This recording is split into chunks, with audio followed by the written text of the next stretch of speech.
Imagine standing in front of an ATM. It's 2 a.m. on a rainy Tuesday. The street is quiet.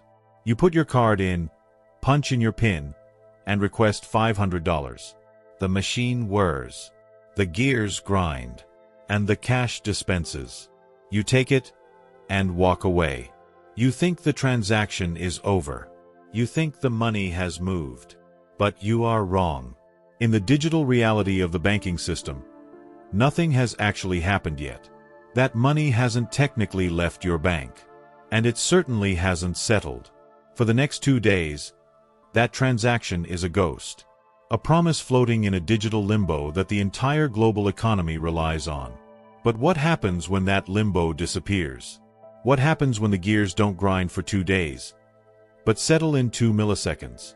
You might think that's faster, better, more efficient. But for the banks that hold the mortgage on your house and the loan on your car, that speed isn't an upgrade. It's a death sentence. We are standing on the precipice of a financial event so catastrophic that it won't just crash the stock market.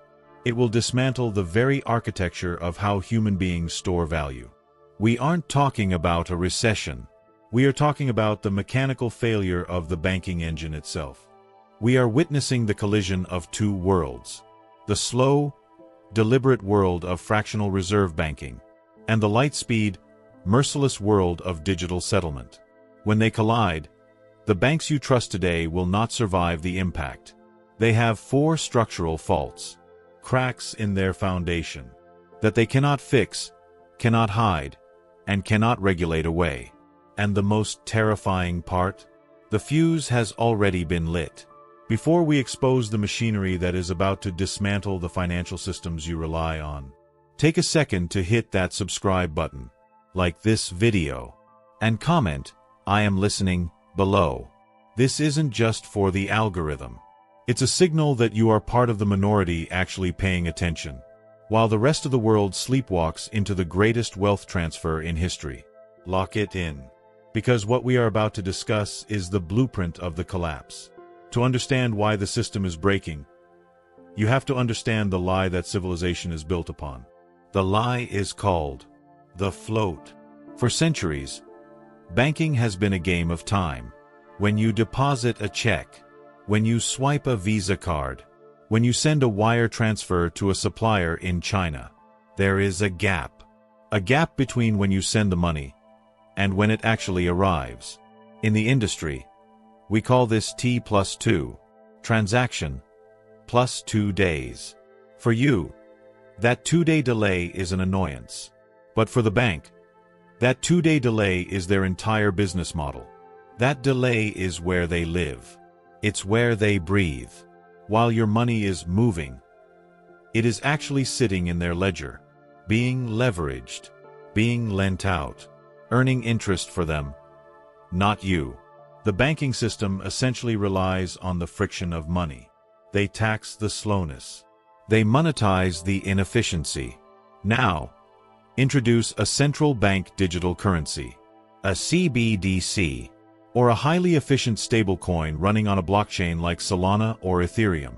These assets do not operate on T+2. They operate on T+0. Atomic settlement. The moment you press send, the asset transfers.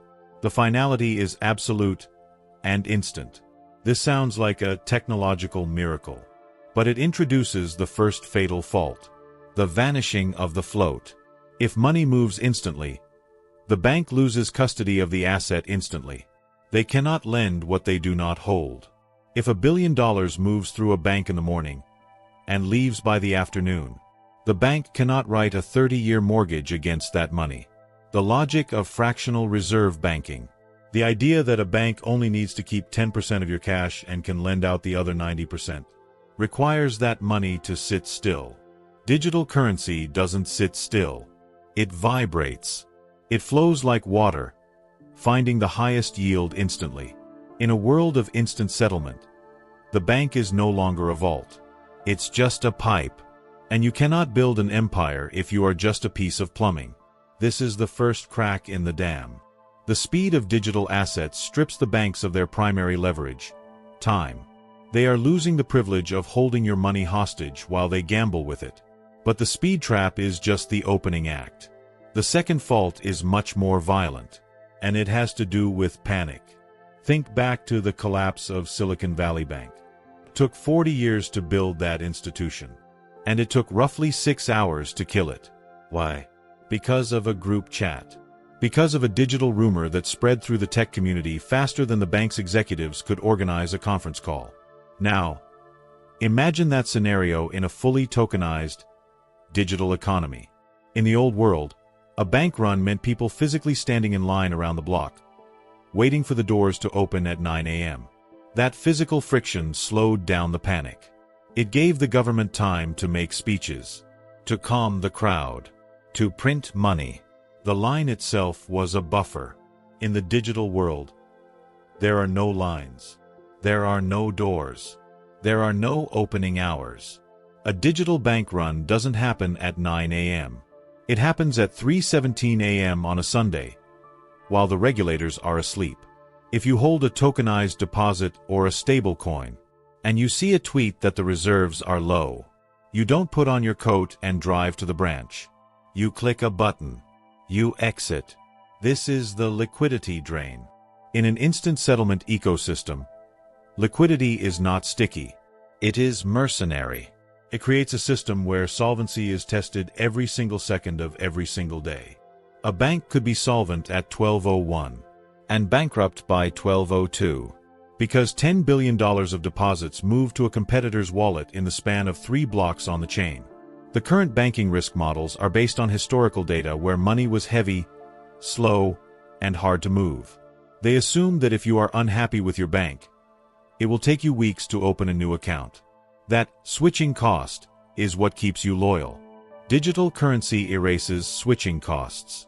If you can move your life savings to a higher yielding protocol in 3 seconds, with a gas fee of 2 cents, why would you ever leave it in a bank offering 0.01% interest? You wouldn't. And that is the terrifying realization keeping central bankers awake at night. They know that in a frictionless world, the capital flies away from the bloated, inefficient incumbents and moves toward pure efficiency. The banks are bleeding, and the digital tourniquet hasn't even been tightened yet. This brings us to the third mechanism of destruction, which is perhaps the most insulting to the ego of the financial elite: the code war. Banking has always been a relationship business. It's built on the idea of the trusted intermediary. You trust the banker to verify the signature. You trust the clearinghouse to verify the title. You trust the SWIFT operator to verify the destination. Every step of the way, a human being or a corporate entity takes a cut for providing trust. Smart contracts verify themselves. A blockchain does not need a middleman to prove that I sent you money. The ledger proves it. The code is the law. When you strip away the need for verification, you strip away the justification for the fee. Why pay a wire fee of $30 to send money to London, when a stablecoin does it for a fraction of a penny? The banks will try to tell you that this is unsafe. They will talk about hackers and scams. And they aren't entirely wrong. The digital frontier is wild. But the efficiency gap is becoming too large to ignore. It is like the difference between sending a letter via horse and carriage versus sending an email. The horse and carriage industry can argue that they offer a more personal touch. But the economics of the email will bury them. We are seeing the rise of programmatic money. Money that creates its own escrow. Money that executes its own payouts based on preset conditions. If the shipment arrives at the port, the payment is released automatically. No invoices. No accounts receivable department. No waiting for the check in the mail. The entire back-office infrastructure of global commerce, millions of jobs, billions in fees, is about to be automated into oblivion by lines of code that never sleep and never ask for a bonus. This transition isn't just about efficiency, though. It's about power. And this is where the story shifts from a business analysis to a geopolitical thriller. The fourth fault is the borderless bypass. For the last 80 years, the United States has held a superpower that no other empire in history has possessed. The ability to weaponize the plumbing of the global economy. The SWIFT system. It's the messaging network that banks use to talk to each other. If you want to buy oil from Saudi Arabia, or car parts from Germany, or electronics from Japan, your money moves through the channels that the Western banking system controls. This allows the US to enforce sanctions. If a country misbehaves, if a dictator crosses a line, the US doesn't need to send the Marines. They just cut off the SWIFT access. They turn off the money tap. Digital currencies, specifically those being developed by the BRICS nations, are designed explicitly to bypass this choke point. We are looking at a future where settlement happens on a distributed ledger that relies on no central authority. Or worse, a ledger controlled by a rival superpower. If China pays Saudi Arabia for oil using a digital yuan settled instantly on a blockchain bridge, that transaction never touches a New York correspondent bank. It never pings the radar of the US Treasury. It is invisible to the current police force of the financial world. This is the settlement fault that breaks the geopolitical order. When the US loses the ability to sanction, it loses the ability to project power without violence. And for the banks, it means the volume of global trade, the trillions of dollars that flow through their pipes every day, starts to dry up. The flow is diverted. It goes around them. They become the blockbuster video of finance, sitting on a pile of VHS tapes while the world streams 4K video over the internet. But let's pause and look at the domestic front. The threat isn't just coming from China or Russia. It's coming from the structure of the debt itself. This brings us to the concept of regulatory arbitrage, the fifth pressure point. Currently, banks are heavily regulated. They have capital requirements. They have know your customer laws. They have insurance costs. These regulations are expensive. They are the cost of doing business safely. Crypto and DeFi protocols have been operating in the shadows, largely ignoring these costs. But the real threat emerges when the big tech companies enter the arena. Imagine if Apple or Amazon decides to issue a stablecoin fully integrated into their ecosystem. They have more cash than most nations.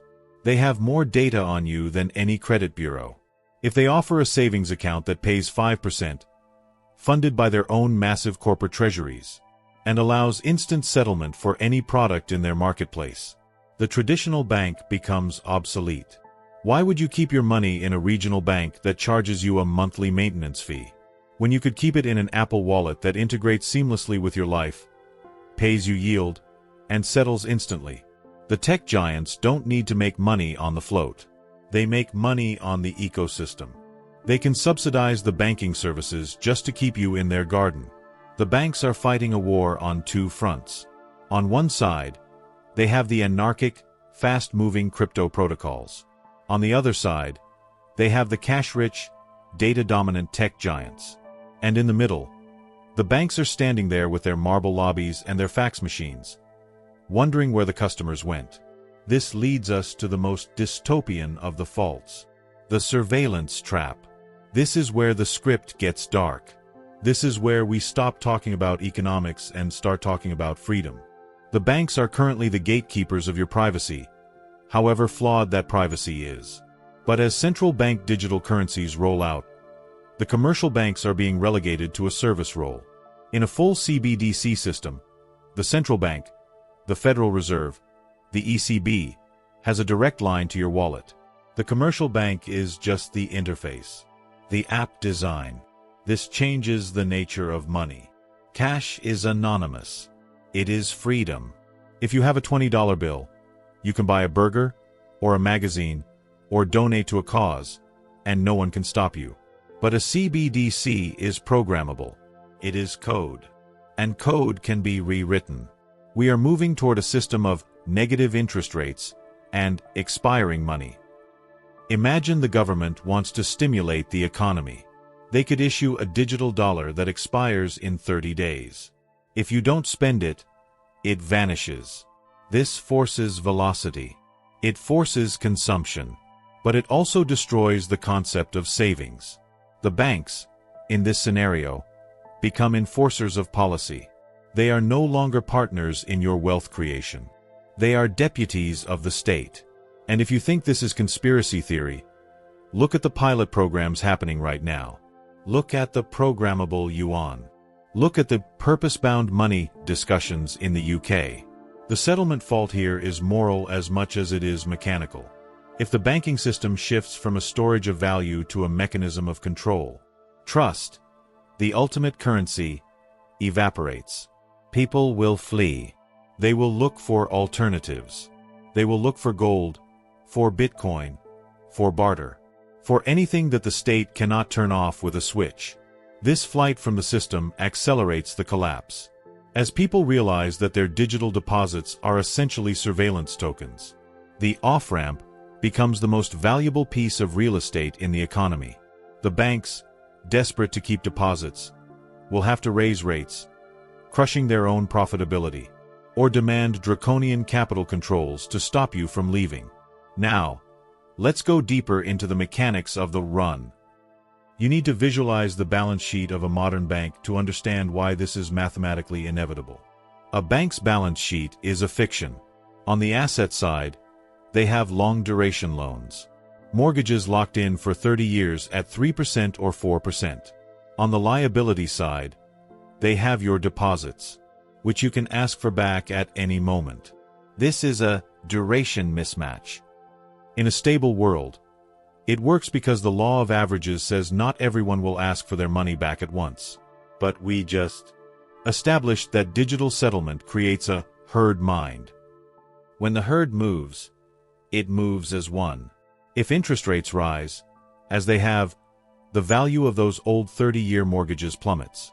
Who wants to buy a mortgage paying 3% when they can buy a treasury bond paying 5%? No one. So the bank's assets are worth less than face value. They are technically insolvent. But as long as they don't have to sell those assets, they can pretend everything is fine. They can hold them to maturity. But digital settlement forces the sale. When the deposits leave instantly, the bank must sell the assets to pay out the depositors. They have to sell those 3% mortgages at a loss. This realizes the loss. It turns a paper cut into a fatal wound. This cycle, deposit flight, forced asset sale, realized loss, insolvency, it used to take months. In the 2008 crash, it played out over a year. In the digital age, this cycle can execute in the time it takes you to watch this video. The feedback loop is automated. Algorithmic traders will see the deposit flight on the blockchain, and they will short the bank stock, driving panic, which causes more deposit flight. It is a death spiral running at the speed of fiber optics. And the regulators?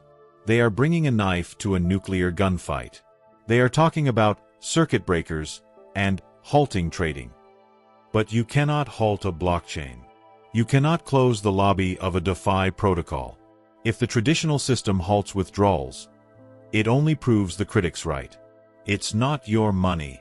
This drives more people into the parallel system, accelerating the very collapse they are trying to prevent.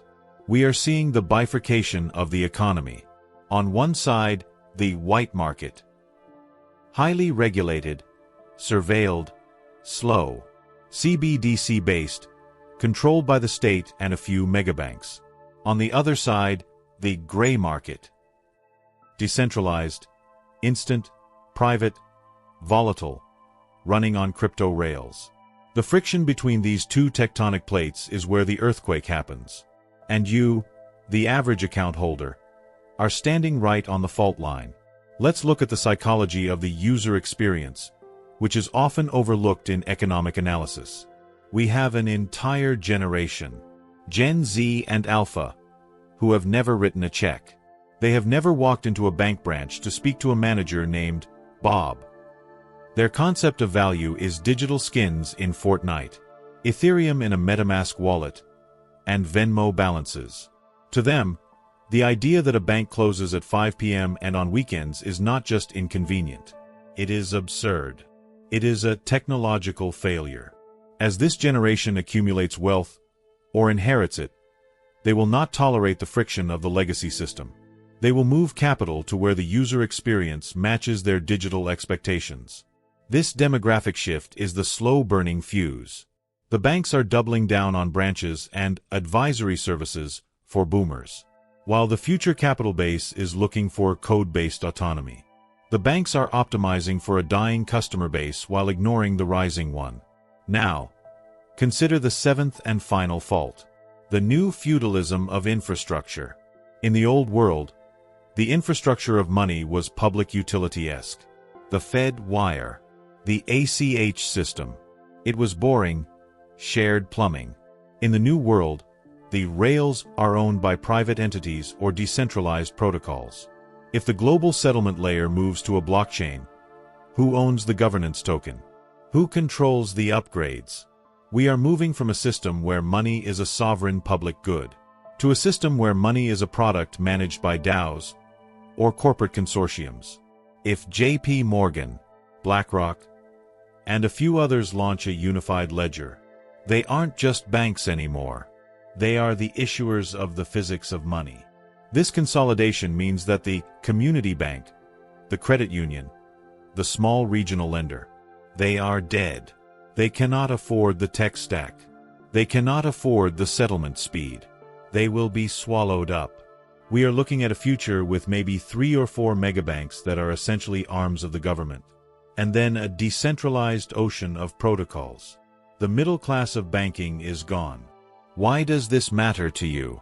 Because the middle class of banking is who lends to small businesses. It's who understands the local economy. Algorithms don't understand that the pizza shop on Main Street is good for a loan because the owner is hardworking. Algorithms only see the FICO score and the cash flow data. When we lose the human element of banking due to the efficiency of digital settlement, we lose the nuance of credit. We enter a world of computer says no. The settlement faults aren't just technical glitches. They are civilization-altering shifts. They change who gets money, how fast they get it, and who is allowed to keep it. Let's zoom in on a specific mechanism that makes this inevitable: the collateral crisis. The entire global financial system runs on collateral. Usually, this is U.S. Treasury bonds. Banks use them like poker chips to trade with each other. In the current system, this collateral moves slowly. It gets rehypothecated, meaning one bond is lent out to multiple people at the same time, creating a chain of leverage. It's like 5 people thinking they own the same car. As long as nobody checks the driveway at the same time, everyone feels rich. Digital settlement creates atomic delivery versus payment. This means you can't say you have the bond unless you actually have the bond. The blockchain verifies ownership instantly. If the chain of ownership is broken, the transaction fails. This sounds good. It's honest. But the system is built on dishonesty. It's built on the ability to leverage the same asset multiple times. If digital currencies force a hard audit of collateral every time a trade happens, the amount of liquidity in the system evaporates. The leverage collapses. This is called deleveraging. And when it happens globally, it looks like a depression. Prices of assets crash because there isn't enough phantom money to bid them up. The irony is profound. The technology, the blockchain, is too honest for the current banking system. The banking system requires a certain amount of fog to operate. It requires the shadows. Digital settlement turns on the floodlights. And when you turn on the lights in a room full of vampires, they don't sparkle. They burn. So, how does the endgame play out? We are likely to see a period of extreme volatility. A war for the ledger. Phase 1 is denial. This is where we are now. Jamie Dimon says Bitcoin is a pet rock. The Fed says inflation is transitory. They pretend the old model is fine. Phase 2 is the crack. A major institution fails, not because of bad loans, but because of a liquidity mismatch caused by digital flight. Maybe a stablecoin depegs and drags a bank down with it. Or vice versa. Phase 3 is the reaction. The government will step in with CBDCs. They will offer a safe digital dollar. But it will come with strings attached. Convert your risky bank deposits into safe Fed coins, but you have to KYC your entire life, and we limit how much you can hold. Phase 4 is the split. The population divides. Those who accept the safety and surveillance of the CBDC, and those who exit to the decentralized, sovereign systems. This battle isn't just about money. It's about the architecture of trust. For 500 years, since the Medici banks in Italy, trust was centralized. You trusted the guy with the big stone building. Now, trust is distributed. You trust the math. You trust the cryptography. The transition from, trust me, I'm a banker, to, don't trust, verify, is the most significant psychological shift in human history regarding value. And the banks cannot survive it because their product is trust. If I don't need you to trust the counterparty, I don't need you. Let's look at the velocity of money one last time. In economics, velocity is how fast money changes hands. High velocity usually means a booming economy, but it can also mean hyperinflation if the supply is increasing. In the digital age, velocity becomes infinite. Money can circle the globe 1,000 times a day. This creates energy in the system that the old pipes can't handle. Imagine pumping water through a garden hose at the pressure of a fire hose. The hose bursts. The hose is the regulatory framework, the capital controls, the T+2 settlement cycle. It is all about to burst. We are also seeing the concept of tokenization of real-world assets. Your house, your car, your stocks. Everything becomes a token. Once it is a token, it can be used as collateral instantly. You could buy a coffee by selling 0.00001% of your house equity instantly at the register. This sounds like science fiction, but the tech exists. This financialization of everything means that banks, which used to be the sole providers of liquidity, are now competing with everything. Your house is now a bank. Your stock portfolio is a bank. If you can liquidate assets instantly to pay for things, you don't need a credit card with a 20% interest rate. The credit card industry, a massive profit center for banks, relies on you not having cash available right now. But if you can instantly sell a fraction of an asset to pay, you don't need the credit. You have the equity. The friction of selling assets is what made credit cards necessary. Digital settlement removes the friction, and therefore, removes the need for high-interest unsecured credit. We must address the elephant in the room. The sovereign debt crisis. Governments are drowning in debt. The US is adding trillions every year. Who buys this debt? Banks. Why? Because regulations say they have to. But if the banking system weakens, if deposits flee to digital assets, the banks have less capacity to buy government debt.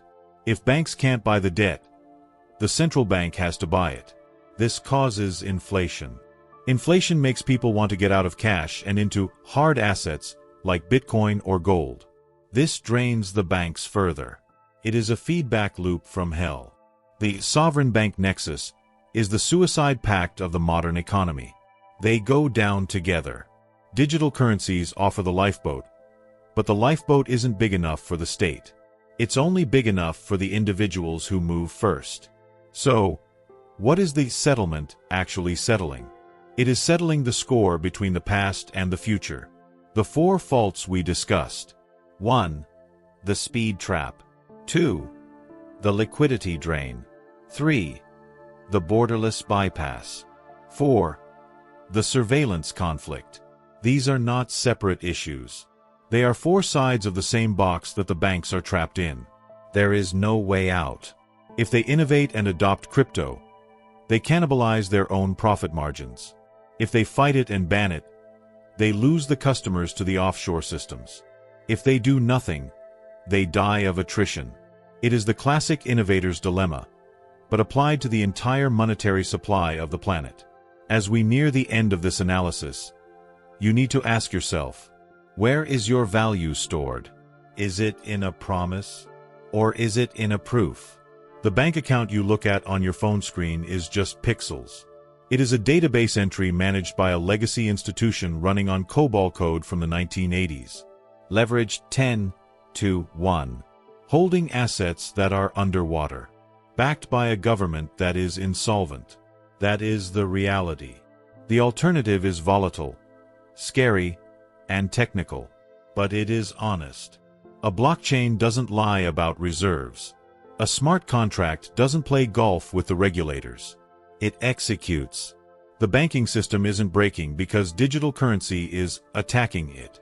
It is breaking because digital currency is exposing it.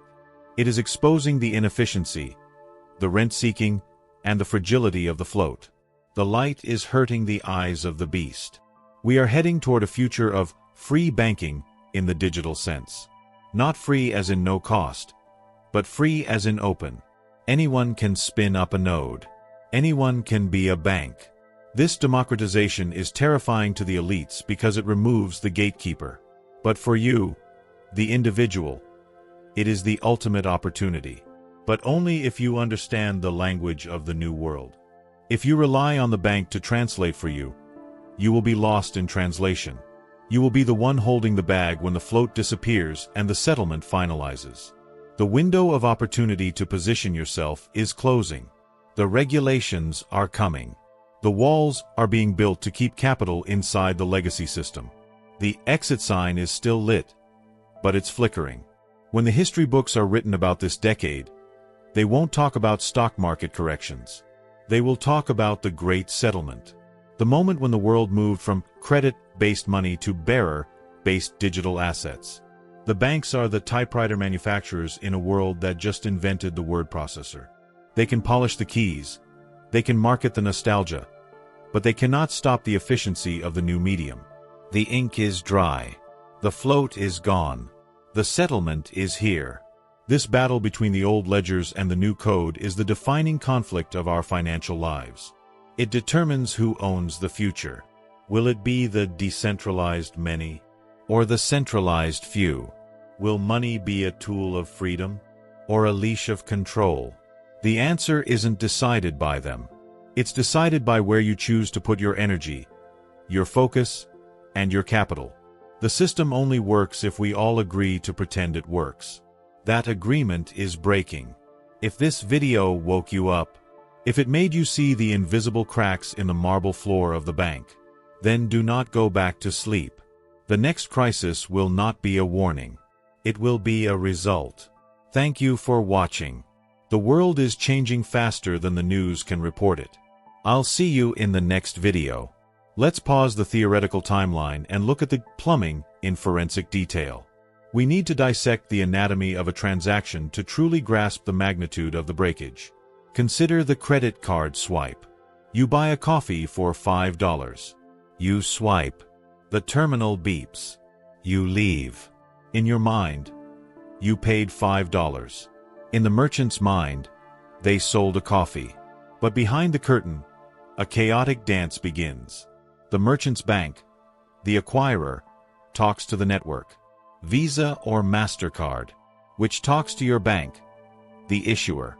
They are sending messages, not money. Does he have $5? Yes. Okay. Promise to pay me later. This messaging layer is expensive. It costs 2 to 3% of every transaction. That's the tax on the global economy. Now, why does it cost that much? Because of fraud and disputes. Because settlement isn't final. If you call your bank and say, "I didn't buy that coffee," they can claw the money back. This chargeback capability is a feature of the legacy system, but it makes settlement soft. Crypto and digital currency settlement is hard. It is like handing over a gold coin. Once I hand it to you, I can't call a manager to get it back. I can't reverse the laws of physics. This hardness changes commerce. If settlement is final and instant, the risk of fraud drops to near zero for the merchant. The 3% fee, which covers the fraud insurance, should drop to near zero. If digital rails reduce the transaction cost from 3% to 0.1%, the math forces every business on earth to prefer the digital rail. If Amazon can save 3% on billions of dollars of revenue by bypassing the Visa banking rail, they will. They will build their own rail or use a stablecoin rail. This is the margin compression that kills the banks. Banks live on the fees. If the fees vanish, the branches close. Let's look at a historical analogy. The telegraph versus the Pony Express. The Pony Express was romantic. It was brave men on fast horses. It was an optimized system of physical movement. But when the telegraph wire was laid, the Pony Express didn't just lose market share. It ceased to exist in weeks. We are currently watching the Pony Express of banking trying to optimize their horses, making apps prettier, speeding up wire transfers slightly, while the fiber optic cable, the blockchain, is being laid right next to them. Now, let's explore the shadow banking explosion that this triggers. As regulations tighten on traditional banks, the Basel III endgame rules, it becomes harder for them to lend. They have to hold more capital. This makes loans expensive or unavailable for risky borrowers. Where do these borrowers go? They go to DeFi. They go to real-world asset lending pools on-chain. We are already seeing this. Businesses in emerging markets are taking out loans in USDC from decentralized protocols because their local banks are broken or too expensive. This sucks the most profitable activity, high-yield lending, out of the banking sector and moves it onto the blockchain. The banks are left with the low-yield, boring stuff, compliance and government bonds, while the high-growth value moves to the digital realm. This creates a brain drain. The smartest financial engineers are not going to work for Goldman Sachs anymore. They are coding Solidity contracts for DAO treasuries. They are building the new derivatives markets. When the talent leaves, the innovation stops. The legacy banks become zombie banks. Walking dead. Propped up by government lifelines. Serving a shrinking population of people who are too scared or too old to switch. And we must discuss the unit of account problem. Right now, we all think in dollars. Or your local currency. The dollar is the ruler we measure the world with. But what happens when the ruler starts shrinking? As the Fed prints money to bail out the zombie banks, the dollar debases. Digital assets, which have fixed supplies like Bitcoin or algorithmic stability, start to look like better rulers. If you start pricing your labor in satoshis or a basket of stablecoins because the dollar is too volatile, the banking system loses its psychological grip on you. This is the ultimate settlement fault. The settlement of reality. When people stop believing that the bank number is the real money, the game is over. We have dissected the corpse of the old system. We have looked at the speed trap, the liquidity drain, the code war, and the geopolitical bypass. We have stared into the eyes of the surveillance state. The picture is grim, but it is also clarifying. Chaos is a ladder. For those who understand the mechanics we've discussed, this transition is not a tragedy. It is the greatest opportunity for asymmetry in your lifetime. You are living through a reset. Not the conspiracy theory kind, but the mechanical kind. The gears are being swapped out while the engine is running. It will be messy. Sparks will fly. People will get hurt. Wealth will be destroyed. But wealth will also be created. Massive, generational wealth is always created during infrastructure shifts. The rail tycoons, the oil barons, the internet moguls, they all capitalized on a change in the plumbing of the world. You are standing at the dawn of the settlement barons. The people who own the nodes, the validators, the protocols, and the hard assets that settle instantly. So, what is the moral of this story? It is simple. Do not be the float. Do not let your life's energy sit in a place where it is used against you. Do not let your value be trapped in a system that relies on delay to profit from you. Demand finality. Demand ownership. Demand settlement. The banks are betting that you are lazy. They are betting that you won't switch. They are betting that you will accept the CBDC because it's convenient. They are betting on your apathy. Take the other side of that trade. Be curious. Be skeptical. Be prepared. The fault lines are cracking open. Don't fall in. This has been a deep dive into the architecture of the coming collapse. If you found value in this, if you see the world differently now, then my job is done. But your job is just starting. Reflect on what you hold. Reflect on who holds it. And ask yourself, if the lights went out tomorrow and the digital facade crumbled, what do you actually own? Thank you for watching. Stay vigilant. See you in the next video.